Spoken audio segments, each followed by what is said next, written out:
بسم اللہ الرحمن الرحیم۔ السلام علیکم ناظرین، حاضر خدمت ہے آپ کا میزبان عبدالقدوس۔ ساتھ ناظرین آج بہت اچھوتا موضوع لے کر آئے ہیں آپ کے لیے، کیونکہ پی ٹی آئی کے بہت سے کارکن اور ہمارے بہت سے دوست یوٹیوبرز جو ہیں وہ ایک نئے فرقے کے موجد انجینئر محمد علی مرزا نامی ایک ان پڑھ سے مولوی کی طرف سے جناب عمران خان اور پی ٹی آئی پر کیچڑ اچھالنے کی کوشش سے پریشان ہیں۔ حالانکہ اس ان پڑھ مولوی نے تو شاعر مشرق حکیم الامت حضرت علامہ محمد اقبال جیسے صدی کے سب سے بڑے مفکر کو بھی نہیں بخشا، اور انتہائی توہین آمیز انداز میں ان کے بارے میں ہرزہ سرائی کرتا ہے اور مسلسل کرتا جا رہا ہے، اور کبھی اس نے اس سے رجوع بھی نہیں کیا، کبھی معذرت بھی نہیں کی کہ میں نے شاید غلط فہمی میں یا اپنا علم نہ ہونے کی وجہ سے یا فکر اقبال کا مطالعہ نہ ہونے کی وجہ سے یہ باتیں کی ہیں۔ تو اس لیے اگر جو موجودہ صدی کا یہ ایک ابو جہل ہے، یوں ہم کہہ سکتے ہیں کہ اگر پھر ایسے ابو جہل کی طرف سے عمران خان اور پی ٹی آئی کی ٹرولنگ کر کے نون لیگ سے یہ 2-4 کروڑ روپے کھڑے کر رہا ہے یہ فرقے باز مولوی، تو اس سے زیادہ پریشان ہونے کی ضرورت نہیں ہے۔ آج کی اس ویڈیو میں ناظرین ہم اس فرقے باز کی جہالت کی انتہا کے وہ ثبوت پیش کریں گے کہ جنہیں دیکھ کر آپ کا غصہ بھی اتر جائے گا، کیونکہ جب آپ کو یہ نظر آ جائے گا کہ یہ تو ہے ہی مینٹل کیس، تو پھر ایسے مینٹل کیس کی عمران خان پر تنقید کو سیریس لینا ہی نہیں چاہیے۔ لیکن صرف اس لیے ہم اس حوالے سے ویڈیوز بنا رہے ہیں تاکہ جو اصل اور حقیقت ہے، اصل صورتحال ہے، وہ آپ کے سامنے آ جائے اور اس مینٹل کیس کو تھوڑا سا جواب بھی مل جائے۔ ناظرین، حضرت علامہ محمد اقبال رحمۃ اللہ علیہ سے پی ٹی آئی کے بانی چیئرمین جناب عمران خان تک، جو ہمارے پاکستانیوں کے بڑے بڑے ہیروز صرف ان کی ہی نہیں بلکہ پورے عالم اسلام کے جو بڑی بڑی شخصیات ہیں، ان کی کردار کشی اور شرمناک انداز میں بار بار ان کی ٹرولنگ کرنا انجینئر مرزا جہلمی کے نام سے سرگرم اس فرقہ باز اور فرقہ پرست رونگ نمبر مولوی نے اپنا وتیرہ بنایا ہوا ہے۔ یہ کیوں واردات ڈالتا ہے، یہ اس کے پیچھے کیا راز ہے، یہ بھی آج ہم آپ کے ساتھ شیئر کریں گے۔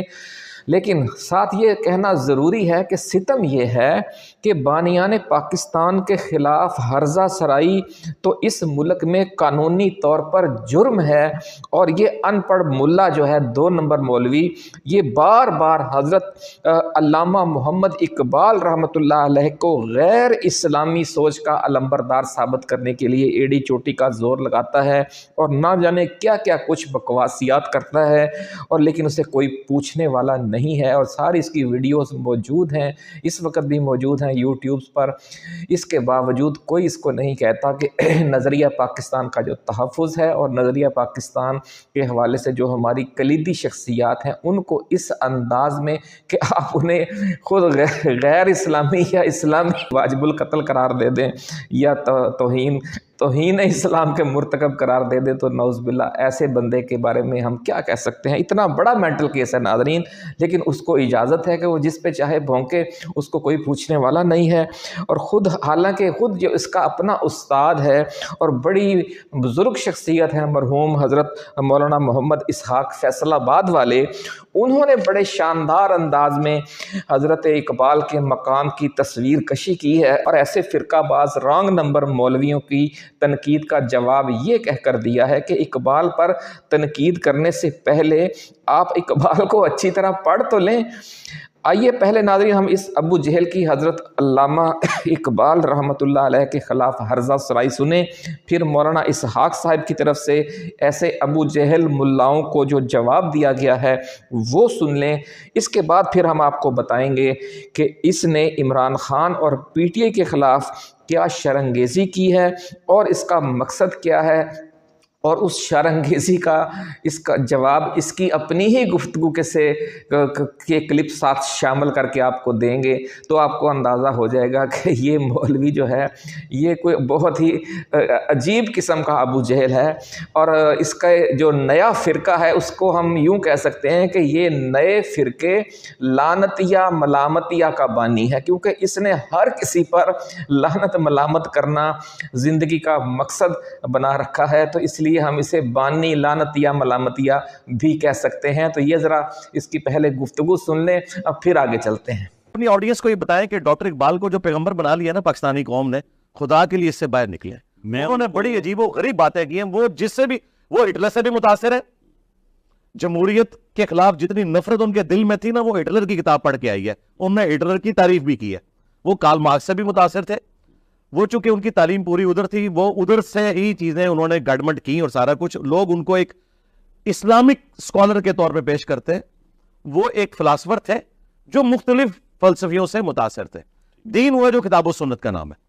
اچھا، لہذا یہ تو کلیئر ہو گیا۔ کارل مارکس کے بارے میں انہوں نے کہا ہے کہ وہ پیغمبر نہیں ہے لیکن اس کے پاس کتاب تھی۔ اتنا بڑا جملہ اگر آج کوئی بول دے نا، اس پہ 295 CA لگوائیں گے۔ اور یہ ڈاکٹر اقبال نے کارل مارکس کے بارے میں کہا۔ بھائی بات یہ ڈاکٹر اقبال خود اپنے مال کا جواب دے ہے، ہم تو بتا رہے ہیں کہ ان کی تعلیمات قرآن و سنت کے خلاف ہیں۔ جو ٹھیک ہے وہ ٹھیک ہے، وہ تو کافر کی بھی ٹھیک ہو تو ہم مانتے ہیں۔ باقی ڈاکٹر اقبال نے تو دنیا کا کوئی بھی بندہ جس سے وہ امپریس ہوئے تھے اس کی تعریف کی ہے۔ وہ ہر ایک کی تعریف اس طرح کر دیتے تھے۔ ڈاکٹر اقبال کو زیادہ سیریس نہ لے لیا کریں، پڑھ رہے ہوتے ہیں۔ ویسے ڈاکٹر اقبال نے بھی کسی مدرسے سے ڈگری نہیں حاصل کی تھی، لیکن سارے مولوی علامہ اقبال کہتے ہیں۔ میں اسے پوچھتا ہوں اس کے پاس کون سی ڈگری ہے؟ علامہ کہاں سے ہو گیا؟ اے پھکی دیتی جے میں۔ یہ کہتے ہیں علامہ اقبال نے فرمایا۔ اچھا، علامہ اقبال فرمان اور انجینئر صاحب بکواس یاد کرن، تو میں پھر بھی انجینئر ہے نا۔ آپ اپنی تقاریر میں سب سے زیادہ اقبال سے متاثر ہیں، تو اقبال کوئی عالم بھی نہیں تھا، کوئی شاید عام عالم اسے کہتے ہیں کہ وہ نماز نہیں پڑھتا تھا، شراب پیتا تھا، اس طرح کا تھا۔ تو یہ کیا وجہ ہے کہ آپ جو نعیم صاحب جو دشمن تھے نا مسلمانوں کے، انہوں نے سوچا کہ صدی میں جس شخص نے جگایا ہے نا مسلمانوں کو، وہ اقبال ہی ہے۔ مولوی تو یہ تھے نا مطمئن سے بھائی روٹیاں مسجد کی کھاتے ہیں آرام سے، اس نے تو سور پھونکا نا جیسے اسرافیل کرنا پھونکے گا مردے، اس کا کلام تو ایسا نا، اس نے سوئے ہوئے مسلمان جگا دیا۔ اور جہاں جہاں گیا انقلاب، ایرانی بھی احسان مانتے تھے، وہ کوئی اس طرح کا ہے جس طرح یہ مولوی مسجدوں میں بیٹھے روٹیاں کھا رہے ہیں۔ اب جو پڑھتا ہی نہ غریب کو کیا پتا چلے گا کہ وہ عالم تھا؟ عالم بھی ایسا کہ کوئی علم اس کی نظر سے چھپا نہیں تھا، فلسفہ اور تاریخ اور منطق اور قرآن اور حدیث تاریخ سب جان۔ اب جو پڑھے ہی نہ اس کا کیا ہے؟ میں نے تو نعیم صاحب پڑھا، اب بھی پڑھتا رہتا ہوں، اس لیے میں جانتا ہوں کہ اس کو سمجھنے کے لیے سارے دینی علوم سے واقفیت چاہیے۔ شراب پینے کی تو بالکل جھوٹ ہے، نماز نہ پڑھنے کی بالکل بکواس کرتے ہیں۔ یہ سوشلسٹ جو تھے ترقی پسند، انہوں نے سوچا کہ اقبال یار چھا گیا مسلمانوں کے دماغوں پر، اس کو بدنام کرنے کے لیے ایسے شوشے چھوڑو، ایسا تھا ایسا تھا۔ نہیں، وہ تو نماز پڑھتا تھا۔ مولانا مودودی رحمۃ اللہ علیہ نے مضمون ہوا کہ ہم خود گواہ، نماز پڑھتے ایسے رونے کی آواز آتی تھی جیسے دیکھ آنسو گرتے تھے۔ قرآن پڑھتے پڑھتے قرآن کے صفحے جو گئے وہ گل گئے تھے۔ بیٹے کو دیا کہ میری میراث صرف جاوید ہی ہے، دیکھ لو کوئی لفظ ایسا ہے جس پر آنسو نہیں گئے۔ تو جھوٹ بکتے رہے یہ لوگ جو نہیں سمجھنا چاہتے۔ آئیں کوئی بات پیش کریں، پتہ چلے کہ ان مولویوں کے پلے کچھ ہے۔ اقبال سمجھ تو پہلے اعتراض ہی کر دیتے ہیں۔ ناظرین، سوشل میڈیا پر ڈالرز کمانے کا ایک برسوں پرانا گھسا پٹا فارمولہ یہ ہے کہ آپ کسی بھی ایسی شخصیت کی ٹرولنگ شروع کر دیں جس کے فالورز کی تعداد کروڑوں میں ہو، تو آپ کی ویڈیوز کے جو ویوز ہیں وہ ہزاروں لاکھوں میں آنا شروع ہو جاتے ہیں۔ جو دوست ٹرولنگ کا مطلب نہیں سمجھتے ان کے لیے ہم بتا دیں کہ سادہ الفاظ میں یہ لعنت ملامت کرنے کو اور کسی کی ایسی تیسی کرنے کو ٹرولنگ کہتے ہیں۔ تو یہ کام اس نے فرقہ لعنتیہ ملامتیہ کا جو بانی ہے، یہ فرقے باز مولوی مرزا جہلمی، اس نے یہ سلسلہ شروع کیا ہوا ہے۔ اور یہی وجہ ہے کہ اس ابو جہل نے مختلف مشاہیر اسلام کو تختہ مشق بنا لیا اور انتہائی تحقیر آمیز انداز میں ان پر تنقید شروع کر دی۔ چونکہ اس کا نشانہ بننے والی جو زیادہ تر شخصیات ہیں وہ انتقال کر چکی ہیں، اس لیے کبھی اسے کسی طرف سے مؤثر جواب نہیں ملا۔ اب جب کہ اس نے اپنی ہرزہ سرائی کا رخ عمران خان اور پی ٹی آئی کی طرف موڑا ہے تو جواب بھی اسے ملنا شروع ہو گیا ہے، اور جواب ملا بھی بڑا زوردار ہے۔ اس جواب الجواب سے گھبرا کر اب یہ مختلف یوٹیوبرز کو فون کالیں کر کر کے اپنی طرف سے وضاحتیں پیش کرتا پھر رہا ہے کہ جناب میں نے یہ بات تو 1 سال پہلے کہی تھی، جناب فلاں بات تو میں نے 2 سال پہلے کہی تھی۔ تو مزے کی بات یہ ہے ناظرین کہ نون لیگ کے ایما پر عمران خان اور پی ٹی آئی کی کردار کشی کرنے والا یہ کٹھ پتلی یوٹیوبر آج کل ریاست اور فوج کا نام نہاد حامی اور مخلص بنا پھر رہا ہے۔ لیکن اس کی اپنی ویڈیوز موجود ہیں جن میں یہ خود آرمی چیف اور کور کمانڈرز کی ٹرولنگ بھی کرتا ہوا نظر آ رہا ہے۔ آپ پہلے اس کی گفتگو کا یہ تضاد دیکھ لیں خود، اور اس کے بعد پھر مزید بات کرتے ہیں۔ وہ ڈیجیٹل دہشت گردی جو ہے وہ پی ٹی آئی کے جو ٹرولز جو کچھ کر رہے ہیں، میں اس چیز کو واقعی دہشت گردی میں بھی سمجھتا ہوں۔ یہ کوئی طریقہ نہیں، بہت سخت دہشت گردی دیکھیں نا، دہشت گردی کیا ہے؟ آپ ملک کو نقصان پہنچا رہے ہیں۔ آپ کیا سمجھتے ہیں کہ ٹی ٹی پی جو اسلحہ اٹھا کے 8-10 بندوں کو قتل کر دے، یہ پاکستانی نیشن کا قتل ہے؟ یا ایک جماعت منظم طریقے سے پورے ادارے کو اتنا رگڑا لگائے کہ یو کے میں میرے بھائی 2 وہاں رہتے ہیں، میرے دوست وہاں سے ہو کے آئے ہیں، یہ جو کچھ وہ کمپین چلا رہے ہیں فوج کے خلاف، اس فوج کے خلاف جس کے یہ بغل بچے رہے ہیں، یہ جو کچھ فوج کے ساتھ کر رہے ہیں، یہ نظریاتی قتل کر رہے ہیں پاکستان کا۔ ٹی ٹی پی والے 1000 بندے مار دیں گے، لیکن اگر میرے ہزاروں بچے فوج کے ایز اے ادارہ خلاف ہو جاتے ہیں، یہ میرا نظریاتی قتل ہے اور میں اسے دہشت گردی سمجھتا ہوں۔ انہوں نے تو ابھی یہ ٹویٹ کیا نا، میں اس سے پہلے سمجھتا ہوں کہ نظریاتی دہشت گردی ہے اگر پاکستان کی فوج کے حوالے سے ایز اے ادارہ یہ کام کیا جائے، اور یہ ایز اے ادارہ ہو رہا ہے۔ میں آپ کو یہ جو نفرت ہے نا، اس لیول پہ نفرت نہیں تو میں اسے دہشت گردی سمجھتا ہوں اس حوالے سے۔ بالکل نظریاتی دہشت گردی میرے نزدیک بندہ قتل کرنے سے بڑی ہے۔ کیوں؟ قرآن کہہ رہا ہے کہ فتنہ قتل سے بڑا ہے۔ یہ قرآن کا یہ فتنہ ہے، یہ جو کچھ کر رہے ہیں یہ فتنہ ہے، یہ سچائی کی طاقت ہے۔ میں اب بھی یہ کہوں گا کہ یہ جو 6 مہینے سے پریشر میں ہے، اس پریشر سے انہوں نے اب نہیں نکلنا۔ یہ بھول جائیں پاکستان کی اسٹیبلشمنٹ کہ اب پاکستانی کے دل میں ان کے لیے کوئی نرم گوشہ ہے، تا وقت کہ یہ کعبے کی چھت پہ کھڑے ہو کے سارے جو ہے نا کور کمانڈرز عہد دے کہ ہماری آنے والی نسلوں میں سے بھی کوئی پالیٹکس میں دخل نہیں دے گا، شاید کوئی پاکستانی عوام کو یقین ہے۔ ناظرین، پی ٹی آئی کے خلاف اور عمران خان کے خلاف ایک اور سان ہے ماڈل ٹاؤن جیسا کریک ڈاؤن، یا ایک اور 9 مئی جیسا کریک ڈاؤن، یا ایک اور 26 نومبر جیسا کریک ڈاؤن کرنے یا جسٹیفائی کرنے کے لیے یہ پی ٹی آئی کو اور عمران خان کو اب دہشت گرد ثابت کر رہا ہے۔ مقصد صرف یہی ہے کہ نون لیگ اب جو کچھ کرنا چاہتی ہے، اور جو وفاقی کابینہ میں توسیع کے لیے وہ جو ڈاکٹر سید توقیر شاہ جو سن ہے ماڈل ٹاؤن کا مرکزی کردار ہے، اس کو واپس اپنی کابینہ میں لا رہی ہے، اور جس قسم کی وہ نون لیگ تیاریاں کر رہی ہے، یہ ان کو جسٹیفائی کرنے کے لیے ایسے بچونگڑے چھوڑے گئے ہیں سوشل میڈیا پر، فتوے وہ دے رہے ہیں، اور پی ٹی آئی کو ٹی ٹی پی سے بھی بڑا دہشت گرد ثابت کرنے کے لیے دین اور اسلام اور قرآن کے حوالے سے فتوے دیے جا رہے ہیں۔ اب حیرت ہوتی ہے، آپ نے اس کی ویڈیو سن لی ہے، اور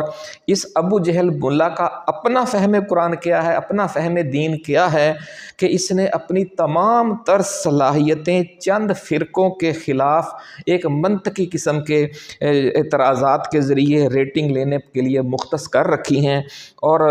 یعنی صرف لعنت ملامت کے سوا اس بندے کو کوئی اور کام کرنا نہیں آتا۔ ہمیں حیرت ہوتی ہے، حالانکہ اللہ نے اسے یا کسی بھی انسان کو ناظرین جو صلاحیتیں دی ہیں وہ صرف ایک نیگیٹیوٹی کے لیے نہیں دی ہوتی کہ آپ ہر وقت لوگوں پر لعنت ملامت ہی کرتے رہیں۔ اگر آپ واقعی دین کا کام کرنا چاہتے ہیں ناظرین، جو بھی شخص ہے وہ دین کا کام کرنا چاہتا ہے یا اللہ کے نبی کی سنت پر چلنا چاہتا ہے، تو اسے یہ دیکھنا چاہیے کہ دین کی جو اصل ہے، جو دین کا بنیاد ہے دین کے کام کی، وہ کیا ہے۔ دین کے جو بنیاد ہے، سب سے پہلی جو ہر جو اول العزم پیغمبر ہے وہ اس دنیا میں اگر آئے تو انہوں نے جو زندگی گزاری وہ کس طرح گزاری، کس طرح انہوں نے اللہ کا پیغام دیا، اور کس قسم کی جد و جہد میں ان کی زندگی گزری۔ اگر ہم واقعی کچھ کرنا چاہتے ہیں، اپنی ان صلاحیتوں کا پازیٹیو استعمال کرنا چاہتے ہیں، تو ہمیں بھی اس قسم کی جد و جہد کرنی چاہیے، یا اس قسم کی اگر کہیں جد و جہد ہو رہی ہے تو اس میں شامل ہو جانا چاہیے، یا اس کا سپورٹر بن جانا چاہیے، یا اس کے لیے کم از کم اس کا حامی ہو جانا چاہیے کہ اس کے لیے ہم دعا گو رہیں کہ یار یہ لوگ صحیح کام کر رہے ہیں تو ہم ان کے لیے دعا گو ہیں۔ ہم ناظرین جب دیکھتے ہیں کہ جو ہمارے تمام اول العزم پیغمبر ہیں وہ دنیا میں ایک ہی مقصد کے لیے بھیجے گئے کہ وہ اللہ کا پیغام دنیا کو سنائیں، اور انسانیت پر مسلط ظالم و جابر قوتوں کے خلاف جد و جہد کر کے لوگوں کو، انسانوں کی غلامی سے نجات دلائیں۔ اب اس جد و جہد کے دوران آپ دیکھتے ہیں کہ سب سے بڑے ہمارے حضرت ابراہیم علیہ السلام، آپ کی جو ٹکراؤ ہے وہ کس سے ہوتا ہے؟ وہ وقت کے جو بادشاہ ہے بہت بڑا نمرود، اس سے آپ کا ٹکراؤ ہے۔ اس کے بعد ہمارے اور اولو العزم پیغمبر ہیں حضرت موسیٰ علیہ السلام، آپ کا ٹکراؤ کس سے ہوتا ہے؟ فرعون سے، جو اپنے وقت کا بہت بڑا ایک سمجھ لیں کہ سپر پاور تھی، اس کے ساتھ آپ کا ٹکراؤ۔ پھر حضرت عیسیٰ علیہ السلام کو آپ دیکھیں، اور بھی بہت سے جو اپنے وقت کے پیغمبر تھے، وہ اس زمانے کا جو سٹیٹس کو تھا یا جو اس زمانے کی ایلیٹ کلاس تھی، جو برائیوں کا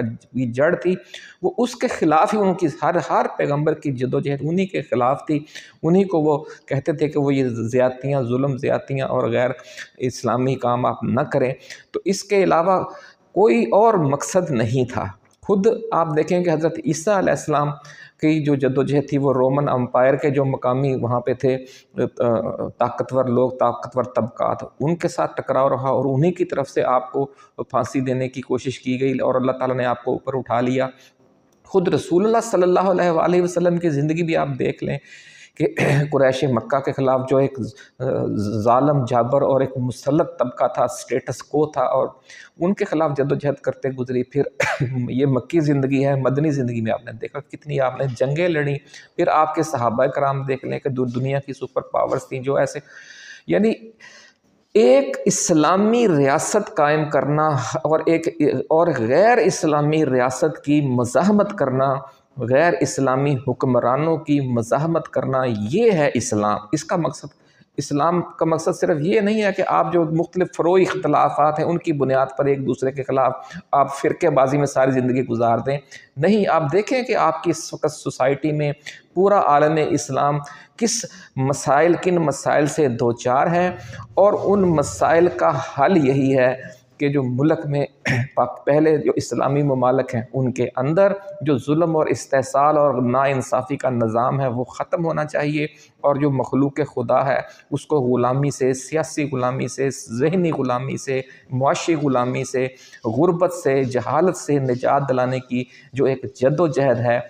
وہ کرنا ہی اصل اسلام ہے۔ اور اس ٹائم وہ جد و جہد کون کر رہا ہے، اور اس کا سب سے اس قافلے کا سالار کون ہے؟ جدوجہد کرنے والے تو بہت سی سیاسی جماعتیں ہیں جو آپ دیکھ رہے ہیں کہ جو تحفظ آئین موومنٹ کے پلیٹ فارم پر جمع ہو چکی ہیں اس وقت، تو لیکن ان کا جو سب سے بڑا قافلہ سالار ہے وہ عمران خان ہے۔ اس کو یہ کہہ رہا ہے یہ دہشت گرد ہے، اور پی ٹی آئی کو کہہ رہا ہے یہ بھی دہشت گرد ہیں۔ یعنی جو حق کے لیے کوشش کر رہے ہیں اور جو ظلم و زیادتی کے نظام کو اور غیر آئینی نظام کو سمجھ لیں کہ ٹکرا رہے ہیں اس سے، وہ دہشت گرد ہیں، اور جو ظلم ڈھا رہے ہیں وہ نیک پاک لوگ ہیں۔ یہ تو وہی بات ہے، کسی نے کہا تھا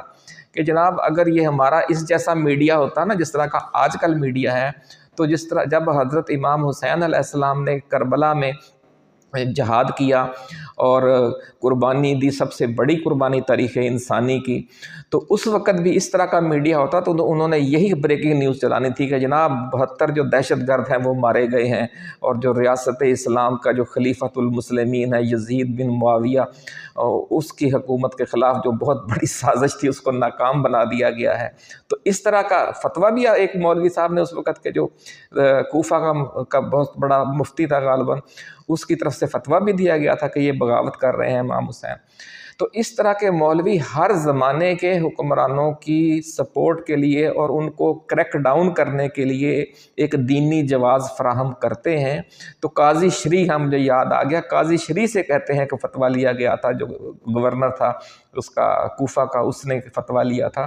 تو یہ بھی ایک قاضی شری قسم کا ملا ہے جو پی ٹی آئی کے خلاف فتوے دے رہا ہے کہ جناب یہ دہشت گرد ہیں اور ان کو سمجھنے کے ملیا میٹ کر دیا، ٹی ٹی پی سے بھی بڑے دہشت گرد ہیں، یہ فرمایا انہوں نے۔ اندازہ کر لیں ناظرین آپ۔ تو آپ اس نے فارمولہ کیا بنایا ہوا ہے کہ اس نے ہر کسی کی ٹرولنگ کرنی ہے، اس کے حوالے سے کوئی اس نے ڈھونڈنا ہے کہ اس نے کوئی اس کے حوالے سے کیا غلط چیز یا غلط انفارمیشن یا ایک غیر منطقی اس کے حوالے سے کوئی بات مشہور ہے، پھر اس کو پکڑ کے اس کی پوری زندگی کو اس نے بالکل زیرو کر دینا۔ اس کا بس اتنا فارمولہ، یہ اس کا سیٹ اور طے شدہ اس نے فارمولہ بنایا ہوا ہے۔ حالانکہ ناظرین دنیا میں آپ کسی بھی شعبے میں چلے جائیں، وہاں فراڈیے اور عطائی ضرور ملیں گے۔ مذہبی دنیا بھی اس سے بری ذمہ نہیں ہے۔ اس فرقے باز مولوی نے تمام اولیاء اور صوفیہ کرام کو تختہ مشق بنا کر یہ ثابت کرنے کے لیے ایڑی چوٹی کا زور لگایا ہوا ہے کہ اشاعت اسلام میں ان بزرگوں کا کوئی حصہ نہیں ہے،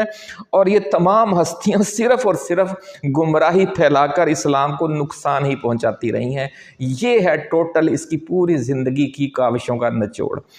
اچھا، حالانکہ اگر اس بات کو ناظرین پیمانہ بنا لیا جائے تو ہر فرقے اور ہر مذہب کے لوگوں کے ان گنت نیگیٹو پوائنٹس آپ کو مل سکتے ہیں، کیونکہ دنیا میں کوئی بھی شخصیت یا کوئی بھی فرد غلطیوں سے پاک اور کامل نہیں ہوتا۔ صرف جو انبیاء کرام ہیں وہ معصوم ہوتے ہیں، ان کے علاوہ کوئی شخص یہ نہیں کہہ سکتا کہ اس کی ساری زندگی اچھے کاموں میں گزری ہے۔ اس لیے اصول یہ ہے دنیا میں کہ جو شخصیات ہیں ان کے جب اب احترام کے حوالے سے آپ کوئی پیمانہ بناتے ہیں تو صرف ان کی خدمات دیکھی جاتی ہیں۔ مثال آپ کو دیتے ہیں کہ بھی اگر عزیز بھٹی شہید کو نشان حیدر دیا گیا ہے، یا اب ان کے حوالے سے ہم تبصرہ کرتے ہیں میجر شبیر شریف شہید کو ہم نے نشان حیدر دیا ہے، راشد منہاس کو دیا ہے، باقی جو ہمارے جتنے بھی نشان حیدر ہیں ان کی زندگی کا وہ دن، وہ لمحے، وہ ان کی زندگی کے مہینے، وہ ان کی زندگی کا دور جس میں انہوں نے کوئی کارہائے نمایاں انجام دیے، تو اس پر ان کو ایوارڈ دیتے ہیں، جس کو کہتے ہیں نا لائف اچیومنٹ ایوارڈ۔ دنیا میں بہت سے دیے جاتے ہیں،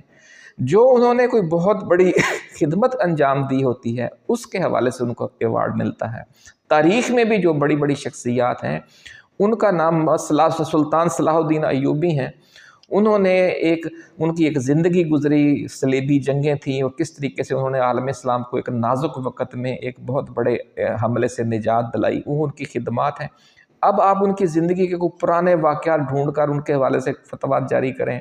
اسی طرح جو ہمارے اولیاء کرام ہیں، صوفیہ کرام ہیں، انہوں نے کیسی کیسی خدمات ہیں کہ یہاں پر جب کہ کلمہ پڑھنے والا کوئی نہیں تھا وہ آئے یہاں پر، اور کیسی مشکلات کا وہ دور تھا۔ اس زمانے میں نہ کوئی قاعدہ تھا نہ قانون تھا، ہر وقت خطرہ تھا کہ کہیں جو کفر کی حکومتیں ہیں کہیں وہ ان پر ان کا سر ہی نہ اڑا دیں، تو اپنی جانیں ہتھیلی پہ رکھ کے جو لوگ اس خطے میں دین اشاعت اسلام کا کام کرتے رہے، اب ان کے حوالے سے پوائنٹ ڈھونڈ کر ان کی اس نے وہ سلسلہ شروع کیا ہوا، اور اس کو کوئی کام نہیں ہے۔ حالانکہ اور بھی ہم دیکھ لیں کہ جتنی بھی شخصیات ہیں جب وہ وفات پا جاتی ہیں تو ان کے اچھے کاموں کو ہی لوگ یاد کرتے ہیں۔ جیسے اب ذوالفقار علی بھٹو کو حالانکہ سزا دے دی گئی تھی قتل کیس میں، لیکن آج دنیا میں اس قتل کیس کی سزا کو بھی کوئی نہیں مانتا، بلکہ جب بھٹو کا ذکر آتا ہے تو لوگ کہتے ہیں جی 1973 کا آئین متفقہ آئین اس نے دیا قوم کو، ایک ملک میں ایک جمہوری جدوجہد کی۔ تو دنیا میں ہر شخصیت کی پازیٹیو جو اس کی خدمات ہوتی ہیں وہ دیکھی جاتی ہیں، ہر شخص کے سے کمیاں اور کوتاہیاں بھی ہوتی ہیں دنیا میں، لیکن اگر آپ اس کی صرف وہ کمی کوتاہی کو لے کر اس کی خدمات کو کا بھی انکار شروع کر دیں تو یہ کام وہی فرقہ لعنتیہ ملامتیہ ایک ایجاد کرنے والی بات ہے، اس کے علاوہ تو یہ کوئی کام نہیں ہے۔ اور یہ جو ہمارے مسلط ہیں لوگ حکومت پر مسلط رہنا چاہتے ہیں، انہیں ایسے فرقہ باز مولوی چاہیے۔ اس کی ناظرین جو اپنی علمی قابلیت ہے وہ یہ ہے کہ یہ ایک انجینئر ہے، یعنی اس نے میٹرک سائنس سے کیا ہوگا اور ایف ایس سی کی ہوگی۔ اب ایف ایس سی اور میٹرک پاس جو بندہ ہے اس کا دین اسلام کے حوالے سے یا جو سیاسیات عالم ہے اس حوالے سے، یا اس وقت دنیا میں انسانوں کو کیا چیلنجز درپیش ہیں، اس وقت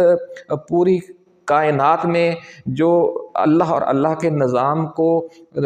لانے کے حوالے سے کس حوالے سے جد و جہد ہو سکتی ہے یا ہو رہی ہے، اس سے اس کو کوئی سروکار نہیں ہے۔ اس کو صرف اس بات سے سروکار ہے کہ جو پرانے بابے مر چکے ہیں ان کے سمجھ لو کہ اس نے بخیے ادھیڑنے ہیں اور اپنی ساری زندگی اس کام پر لگا دینی ہے۔ بھائی اللہ تعالیٰ نے جب انسان سے حساب کتاب لینا ہے تو یہ پوچھنا ہے کہ جناب آپ جس زمانے میں پیدا کیے گئے تھے، آپ نے اس زمانے میں اس مشن کے حوالے سے کیا خدمت انجام دی جو مشن دے کر میں نے اپنے انبیاء کو اس دنیا میں بھیجا تھا، کہ جس مشن کی وجہ سے حضرت ابراہیم علیہ السلام کا اپنے وقت کے حکمران نمرود سے ٹکراؤ ہوا، حضرت موسیٰ علیہ السلام کا